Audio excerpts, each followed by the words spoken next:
am joined by Mikey and Matty from Squanch Games, who are here to give us an exclusive look at High on Life. Thank you so much both for joining us. Yeah, thank you for having us. Great to be here. And I'm sure the fans are going to be super excited about this segment because you have tons of gameplay to show us, and I want to see it definitely. But before we jump into that, could you give us like a quick overview of what High on Life means? Yeah, so High on Life is the new game from Justin Roiland's studio, Squanch Games. It takes place, starts out on Earth. You're kind of an aimless teenager.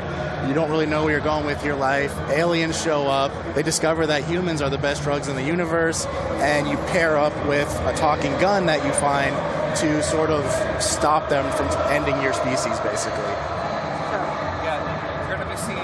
Content from the intro tutorial level to start. You know, some fast forward sort of through here, but it's just because we can only fit so much in the segment. So is that like the typical game from Squanch Games you would have?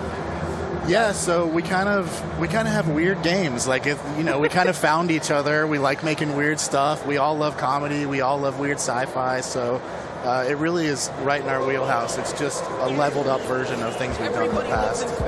Amazing. So I would say let's just jump right into the gameplay, right? Because it's what people want to see. Sounds great.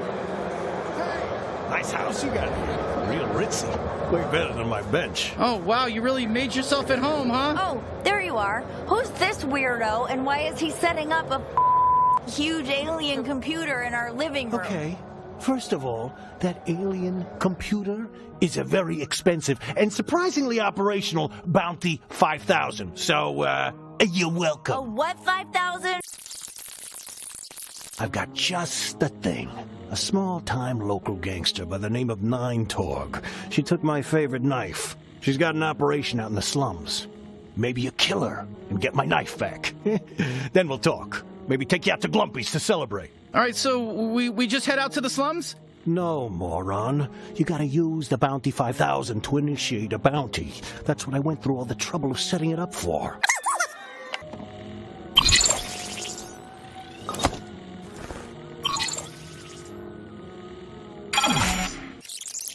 My knife! We're looking for the gateway to the slums, I guess? Look, it shouldn't be too far. Listen, just follow the waypoint. So I just noticed it's a little forward. Like, is that the usual demo? Is that a cut through?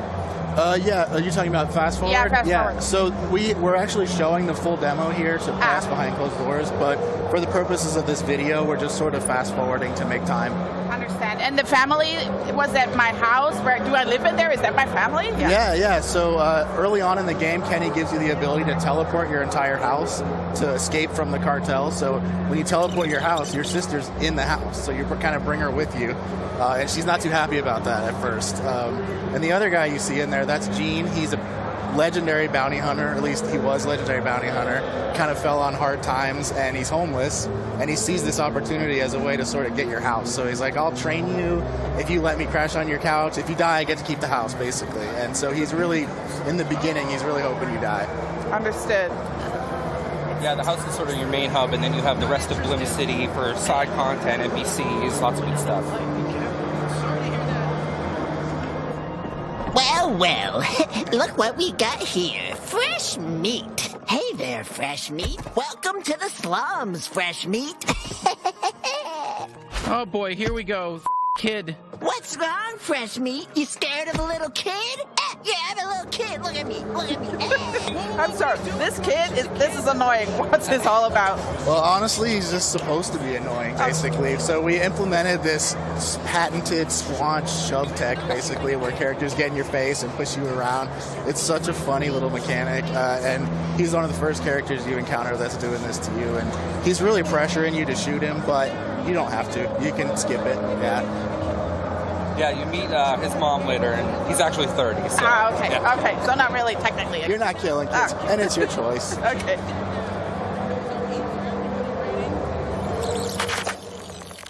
Hey, you can't pass through here. It's Nine Torg's turn. Jesus, enough with everyone getting in our way. We just want to kill Nine Torg. Yeah, right. You kill Nine Torg, get lost, heel. So this is exciting. We're in our first combat. Yeah, who are we fighting in this Kenny's primary ability?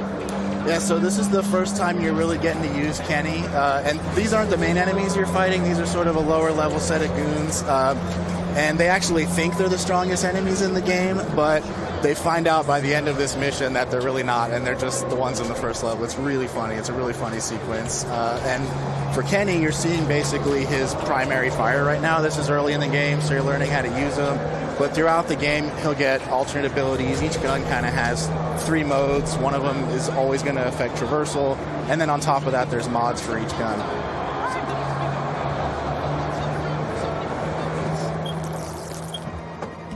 Oh, hey, you want to see a cool party trick I used to do? Aim me at those spinny platforms. Come on, give it a shot. It'll be fun. Yeah, I told you. Did you see how fun that was? I call it my glob shot. It comes out of my trick hole. Okay. I'm afraid to ask this question. What is a trick hole? Is that just an American thing? I'm sorry. I thought that was worldwide, the trick hole, but apparently not. So all the guns in the game have 3 separate abilities, so primary, secondary, as we mentioned, and then there's an ability fire. What you're seeing here, it can be used in combat, but it can also be used to open up new traversal areas. And each gun in the game will sort of open up new areas. You can go back to areas that you were before and kind of explore, find content, collectibles, and also get new NPC interactions. Yeah, we're really trying to push that light Metroidvania feel, so the levels are really dense. You! I'm sick of this! I want to tear through someone's guts! Oh, I think they're talking about Gene's knife. You! Got it, freak. We've had enough of your bullshit. Yeah, it's your fault Stevulax is dead. I was in love with him. Did you know that? I loved him. And now his head's cut off. Just the way it should be. Fuck him. Hey, guess what? I have another secret trick you can use. The power of negotiation. Let's try reasoning with these guys. Knock on the door. Tell me how you want to play this. You insufferable when I'm loose. Who's there? Who are you? Hey. Hello there, friends. Oh, I think it's the buyer. Hey, are you the buyer?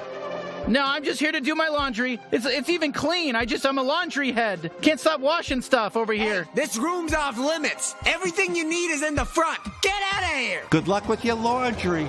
I mean, I have a ton of laundry at home, especially after Gamescom, but I've noticed there's a lot of dialogue in this thing. Can you tell us a little bit about that? Yeah, so we actually started out kind of writing out a big dialogue tree. Our head writer, Alec Robbins, amazing writer, and kind of makes twine games in his spare time, so we had it down. And then once people got in the booth, we kind of encouraged a little bit of improv to keep things fresh and funny. And then all of that amounts to basically a huge selection of dialogue choices. And so you just heard him talking about his ex-lover, Stevulax. If you knock on the door before that, you don't even have a chance to give that answer because you don't know that information. So there's a lot of stuff like that throughout the game that you're kind of opting into without even knowing. Nice job. They told us this buyer was a real prankster. Oh, you. Come on. That was pretty up. That joke is gonna me up. You got him good. Okay, though, but enough of that. Let's show them the product. All right, here's the product. A genuine talking knife. I gotta be honest with you. He's a real piece of shit. He's extremely violent. He basically only talks about wanting to kill people in very disturbing ways. You, I'm gonna carve out your cavity. Gonna make it 3 times as big. Your it's just gonna drop right out of there. See what I'm talking about? Oh, perfect. That's exactly what we're looking for. Yeah, great. Go ahead. Feel free to inspect it. Try him out. See how he feels in your hand. Yeah, free me. Let's go. Let's go psycho on these f***ers. Actually, you want to just swing out the air a bit? Like, far away from us? Yeah, thanks. Come on, what do you... Oh, fuck yes, thank you. Pleased to meet you. I'm Knifey. Now use me. Let me stop these fucking ends. Oh, just a reminder, don't do anything crazy when you're holding the knife. Just, like, look at it, see if you like it, put it back. Yeah, thank you. Oh, fuck yes, fire! Yes, more, I need more stabbing! Definitely 9torg, but let's put a pin in the whole Gene thing. How do we get out of here? With my tether ability. I'm more than just a knife, you racist. I can tether too. Look up and latch on. can't believe it. I'm sorry, but these lines, guys. But I remember Knifey from the first trailer, and I think for fans, he has been fan favorite from the debut. Tell me everything about him. Yeah, so he's by far my favorite weapon in the game. He's voiced by Michael Cusack, who's awesome. He's so funny. And throughout the game, basically, he functions as a knife, but he's there to kind of always pick on you and say funny stuff. He also has this tether ability, which affects traversal through the levels. So once you get him, you can kind of go back, and some of the levels were horizontal, now they're more vertical, and there's things you can get that you couldn't get before. Yeah, it's pretty cool. The levels really open up once you get Knifey, and then there's a bunch of other traversal abilities you can use in tandem with him. And you also can't open chests until you get Knifey, which you'll see right here. These are our lug boxes. Hopefully we'll be selling plushies of these, plushies of Knifey. Always going to have that side hustle. So you're actually also getting pretty close to the end of the level here. You're going to fight the boss 9 Torg, who's your first bounty. You're going to be able to use all of your abilities that you've learned in the level together. So your primary, your secondary, you're going to be tethering around the arena, and you're also going to be deflecting with Knifey. So you put it all together, and you fight 9 Torg.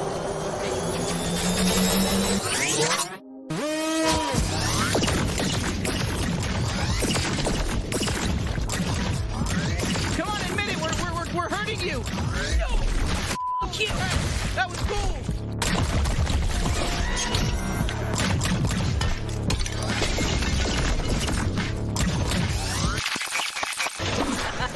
Better not fall in! Hey, I'm still here. You can still use me if you want.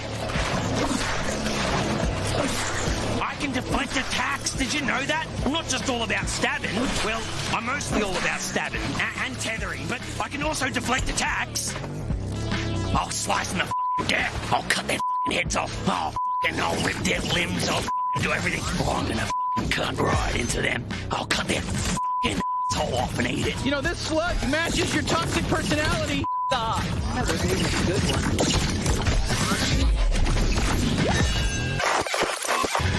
Hey, it's me, Montour! Kill my clone! I'm rooting for you!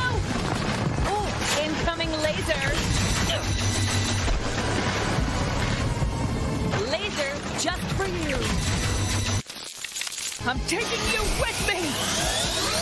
Stay alive! I think she's basically done for. No, how does it end? I want to see more. Is that it? Is that it? Are you sharing that's anything? The whole game. That's Are you it. sharing anything else at Gamescom? Yeah. So actually, we're showing this full playthrough of what is essentially the first bounty you get. So we're showing that behind closed doors to press. There should be full videos online of the whole playthrough for people to check out, and we're just so excited to finally get it in people's hands and see their reactions. And it's been a real labor of love for us and the team. Amazing. Well, I can say this is a glooby globby blast, right? But when can people get their hands on the game? So December 13th, it's going to come out. We're really excited for everybody to check it out. We're working really hard on it. Yeah, seriously, please check it out. Like, this is really, really a special game to us, and we really hope you guys like it. Well, Mikey, Matty, I have to say, first of all, thank you so much for us letting us bleeping your game. I really appreciate it. And yeah, thanks for having us at the show, and enjoy the rest of Gamescom.